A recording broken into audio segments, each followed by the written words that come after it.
What's up, Blue Hens? I'm Emily. And I'm Dylan, and we are interviewing today a former equipment manager and professor here at the University of Delaware, Professor Measley. Thank you for being here with us in the equipment room at the University of Delaware's football stadium. Yeah, thanks, Dylan. It's great to be here, and it's a pleasure to be back in a place it looks like chaos down here, but it's sacred to me. So the sacredness of it, just tell us about it. How did this start for you?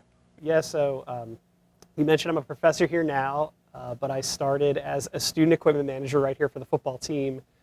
Worked from 2002 until 2005, so was here with some historic teams and teammates when we won the national championship, which was great, and spent countless hours down here as a sport management student working with the football program on equipment, like everything you see in here, you know, stitching jerseys, rewiring headsets in helmets, everything you could imagine. It goes on behind the scenes. This is like we used to call it the cage.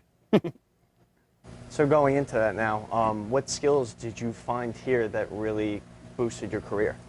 A lot of people joke that being the equipment manager, it is not glorious at all. So the specific skills I learned were things like how to do laundry en masse, or how to dry off footballs after, it's like today's a rainy practice. That's the worst for an equipment manager. But I always used to hear from other people, it sounds a lot like a thankless job. And actually one of the biggest skills I've realized over time is that it was the opposite of that.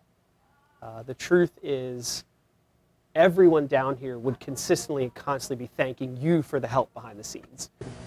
Yeah, do you want to now go in a little bit about what you do now? Yeah, so I got my start in the sports world.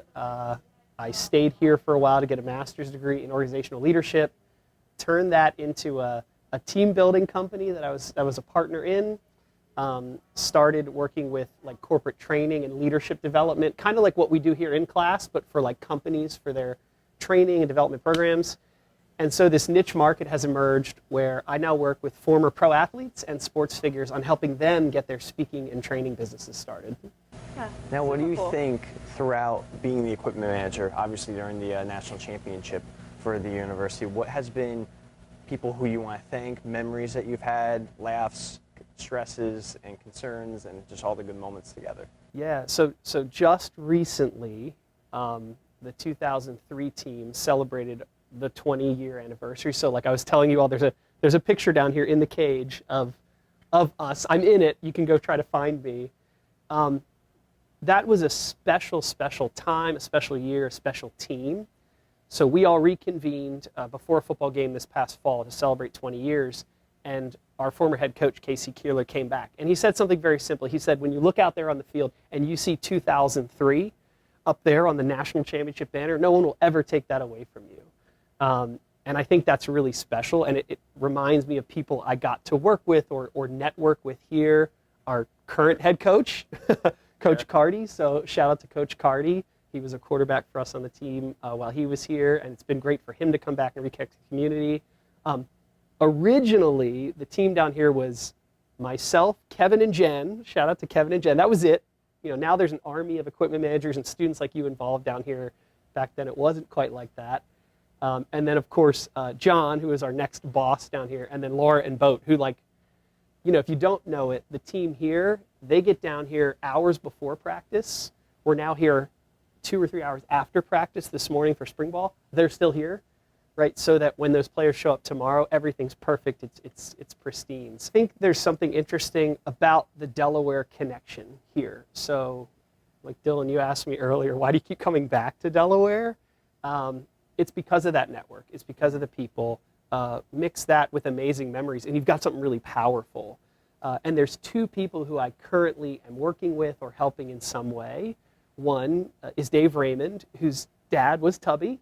You know, if you're watching this show, you probably know who Tubby Raymond is. He's now out speaking and doing trainings and leadership workshops all over the world, and he's phenomenal at it. The other is I reconnected last year with Mike Adams. We called him Pops. It's his nickname. He played here. He played 16 years in the NFL. He's now coaching for the New York Giants. And he's now thinking about, ooh, I could get out there. He's got a phenomenal story too.